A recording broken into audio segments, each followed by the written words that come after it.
বিসমিল্লাহির রহমানির রহিম। প্রিয় সাংবাদিক বন্ধুরা, আসসালামু আলাইকুম। ওয়ালাইকুম আসসালাম রাহমাতুল্লাহ। আর হিন্দু ধর্ম ভাইরা সবাইকে আদাব ও শুভেচ্ছা। একজন সাংবাদিক বান্ধব মানুষ। বন্ধুরা, আপনারা জানেন আমি এর আগে দ্বাদশ নির্বাচনে এমপি ছিলাম। তো দুঃখের বিষয়, গণ অভ্যুত্থানের ছাত্র আন্দোলনের গণ অভ্যুত্থানের কারণে 7 মাসের ব্যবধানে আমাদেরকে বিলুপ্ত হয়ে যায়, সংসদ বিলুপ্ত হয়ে যায়। আমি কিশোরগঞ্জে কি করতে চাই, আর আমি নীলফামারী 4 আসনে বর্তমানে জাতীয় পার্টির লাঙ্গল প্রার্থী হিসাবে মনোনীত প্রার্থী। এর আগে যখন আমি সংসদে নির্বাচিত হয়েছিলাম তখন স্বতন্ত্র প্রার্থী হিসাবে নির্বাচিত হয়েছিলাম। তো আজকে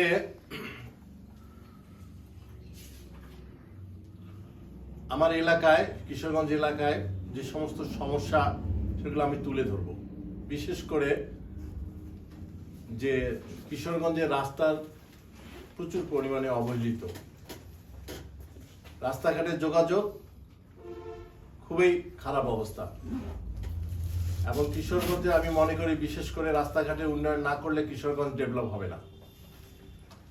এবং আমাদের সঙ্গে শহর ভিত্তিক যে সমস্ত জায়গা আছে, Kishoreganj to Nilphamari, Kishoreganj to Saidpur, Kishoreganj to Rangpur, এই রাস্তাগুলো বড় করা, কিশোরগঞ্জ টু তারাগঞ্জ। তো যেহেতু আমার নির্বাচনী এলাকা কিশোরগঞ্জ, আমার প্রথম পদক্ষেপ থাকবে Kishoreganj to Saidpur, Kishoreganj to direct Saidpur. এর মধ্যে যদি সৈয়দপুর থেকে আমার নির্বাচনী এলাকা এই রাস্তাটা যদি আমরা ডাইরেক্ট করতে পারি, তাহলে সৈয়দপুরের সঙ্গে যোগাযোগের ব্যবস্থা ভালো হবে এবং অর্থনৈতিক দিক দিয়ে আমার দুই উপজেলার মধ্যে একটা সেতু বন্ধন হবে। আমরা এলাকার সঙ্গে কাজ কাম করে শান্তি পাবো, এবং যোগাযোগের ব্যবস্থাটা ভালো হলে, যেহেতু সৈয়দপুর আর কিশোরগঞ্জ আমরা এক ইনস্টিটিউটে সম্পৃক্ত। তো আজকে যোগাযোগের ব্যবস্থার জন্য আমরা যে সমস্ত কর্মকাণ্ড দরকার, আমি যদি নির্বাচিত হই, বিশেষ করে এই যোগাযোগের ব্যবস্থাটা আগে আমি করব। তারপরে আমি এখানে যে 6-7 মাস আমি ছিলাম সংসদে, আপনাদের ভোটে নির্বাচিত হওয়ার পর বিশেষ করে আমি একটু লিস্ট দেই, যেটা আমি করছি বিগত 6 মাসে যে কাজগুলো আমি করছি, সবগুলোর নাম তো বলতে গেলে অনেক সময় লাগবে। এই যে পুরো লিস্টটা এখানে আছে আমার কাছে, এখানে লিস্টটা আছে। এই লিস্টটার মধ্যে আমি আপনাদেরকে বলি, যেমন পুটিমারি ইউনিয়নে আমি মোট 12টা কাজ করছি 6 মাসে। রাস্তাঘাট উন্নয়ন থেকে সংস্কার, মসজিদ, মাদ্রাসা, কবরস্থান, এই মোট 12টা কাজ আমার দ্বারা সম্পূর্ণ হয়েছে। এটা কিন্তু আমার চেষ্টায় আমি এটা করছি আর কি। রণচণ্ডী ইউনিয়নে মোট 11টি রাস্তার কাজ আমি, রাস্তা সহ বিভিন্ন ধরনের উন্নয়নমূলক কাজ আমি করছি, এখানে 11টা। তারপর বাহাগিলি ইউনিয়নে মোট 7টা রাস্তাঘাট থেকে বিভিন্ন ধরনের কাজ করা হয়েছে। বিশেষ করে রাস্তাঘাটের কাজ বেশি করা হয়েছে। মসজিদ, মাদ্রাসার মধ্যে আছি, মসজিদ মাদ্রাসাটা মনে আলাদা আছে। 9 নম্বর এখানে হলো কিশোরগঞ্জ সদরে আমি মোট 9টা কাজ করছি।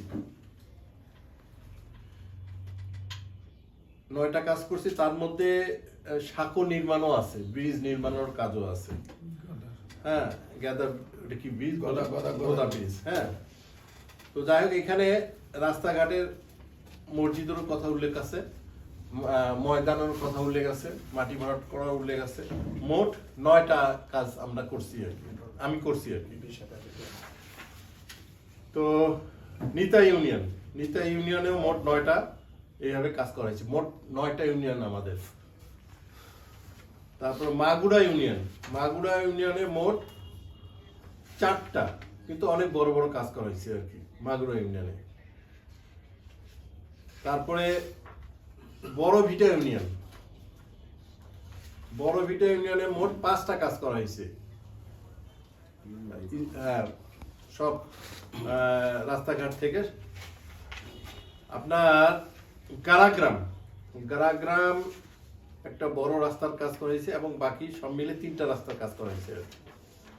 চাঁদখানা ইউনিয়নে মোট 4টা কাজ করা হয়েছে আর কি।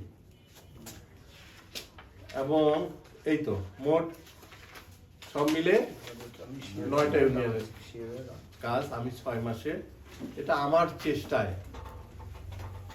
বিভিন্নভাবে এই কাজগুলো নিয়ে আসা হয়েছে। কি মনে করেন আপনারা? অবশ্যই আমি 30 সেকেন্ড একটা কথা বলবো। আমি হোসেন শহীদ সরওয়ার্দী, গ্রেনেড বগুড় সদর চেয়ারম্যান। আমি আপনাকে একটা অনুরোধ করব, কিশোরগঞ্জে আমি জানি আপনি আটা ইন্ডাস্ট্রিজ চালান, আমাদের দাবি কিশোরগঞ্জের পক্ষ থেকে একটা গার্মেন্টস সেক্টরটা তৈরি করে দেওয়া। আপনি আমাকে গার্মেন্টস সেক্টরটা দিলে হলে এখান থেকে যে লোকগুলো আপনার ঢাকা শহরে 30,000 টাকা বেতন পায়, এখানে 15,000 টাকা হলে সে বাড়ি থেকে কাজ করতে পারবে। আমার কিশোরগঞ্জের পক্ষ থেকে আমার অনুরোধ, আপনি আমাদের কিশোরগঞ্জে অন্তত 2,000 লোকের একটা পরিবেশ তৈরি করলে আমাদের এলাকাবাসী গরিব অসহায়রা যায়। এটা আমার নোট করা আছে, আমি এটা বলি আর কি। সবচেয়ে বড় সমস্যা এখানে কিশোরগঞ্জে, আপনারা জানেন কিনা জানি না, আমি 6 মাসে এমপি থাকা অবস্থায় আমি সেই সময় একটা বন্যায় কবলিত এলাকায় আমি বেশ নদী ভাঙনে আমি কিন্তু খুব কষ্ট পাইছি। এলাকায় অনেকের ক্ষতিগ্রস্ত হয়েছে, চেষ্টা করছি বাহাগিলি নদী, অনেক বাড়িঘর ভেঙে গেছে।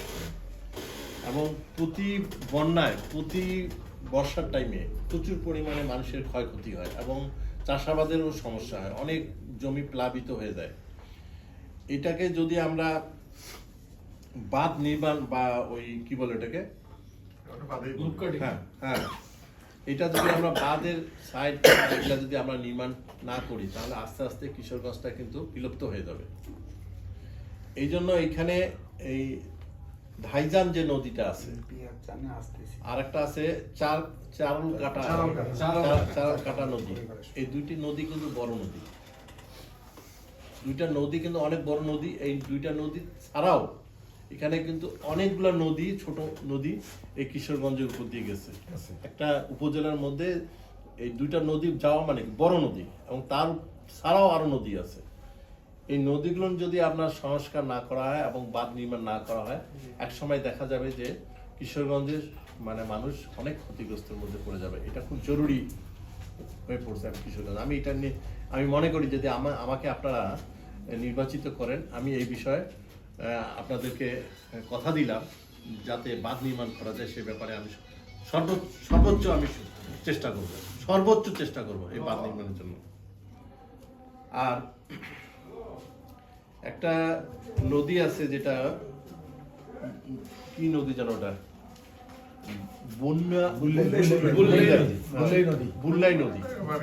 বুল্লাই নদীটা মানে এক বিলুপ্ত হয়ে যাওয়ার পর, সেই নদীটা যদি খনন করা যায় তাহলে আপনার যে পানিটা নিষ্কাশনের একটা ভালো ব্যবস্থা হবে। আর গোদা টু ক্যাশবা, এখানে একটা কিন্তু ব্রিজের দরকার জরুরি, দীর্ঘদিন যাবত এই ব্রিজটা হইলে আপনার মনে করেন যে পানিটা ঠিক মতো নদী থেকে নিষ্কাশন করা সম্ভব। আর একটা ব্রিজেরও দরকার, যেটা মাসুয়া ঘাট বলে ওটাকে, মাসুয়াপাড়া, হ্যাঁ, ওখানে একটা ব্রিজের দরকার। আমি বেশ কিছু জায়গায়, ইম্পর্টেন্ট জায়গা আমি আগেই নোট করে রাখছিলাম যখন আমি এমপি ছিলাম। আমি এই কাজগুলো কিন্তু আমি অলরেডি মানে নিউ লেটার সহ বিভিন্ন মানে ইয়াতে, হ্যাঁ, মন্ত্রণালয়, তারপরে বিভিন্ন এলজিডিতে যেখানে যেখানে যাওয়া দরকার, পানি উন্নয়ন বোর্ডে যাওয়া দরকার, সব জায়গায় কিন্তু আমার চিঠি দেওয়া আছে। আমি কিন্তু এগুলা কাজ করার জন্য কিন্তু অলরেডি পদক্ষেপও নিয়েছিলাম। তো যাই হোক, আমি যদি মনে করি যে আমাকে যদি আপনার এমপি বানান, আমি মনে করি যে আমার যে সমস্ত পরিকল্পনা আছে কিশোরগঞ্জবাসীকে নিয়ে, আমার মনে হয় ইনশাল্লাহ আমাকে 5 বছর সময় দিলে, আমি যদি 5 বছর সময় পাই, ইনশাল্লাহ আমি এই কাজগুলো আমি মোটামুটি 100% না হলেও আমি 70% আমি কাজগুলো শেষ করতে পারবো ইনশাল্লাহ। কারিগরি শিক্ষা বলতে কিন্তু সব, হ্যাঁ, কারিগরি ইনস্টিটিউট যদি এটা তৈরি করা যায় হাতের কাজ শেখার জন্য, তাহলে এটারও কিন্তু বিশাল একটা, হ্যাঁ, কিন্তু কিশোরগঞ্জে কারিগরি ইনস্টিটিউট নাই। আমাকে আপনার এমপি বানান, আমি কিশোরগঞ্জে একটা কারিগরি ইনস্টিটিউট করব, যেখান থেকে বহু ছেলে সরাসরি এখানে কাজ শিখে দেশের বাইরে যে কাজ করতে পারবে। ভাই, আমি লেলিনা আহমেদ, সাংবাদিক, ঢাকা পোস্ট। আপনি আসলে আপনার এই যে নির্বাচনী পথসভায় জাতীয় পার্টির প্রার্থী হিসেবে কি কি সমস্যার সম্মুখীন হচ্ছেন এবং এতে আপনার ভোটের মাঠে কি প্রভাব পড়ছে? ভালো প্রশ্ন করছেন। আমরা তো মানে এমন একটা দল, জাতীয় পার্টি, যে সুশৃঙ্খল দল। আমাদের যেহেতু আমাদের আমাদের আমাদের এই দলে, হ্যাঁ, কেউ কোনোদিন চাঁদাবাজি করছে শুনছেন?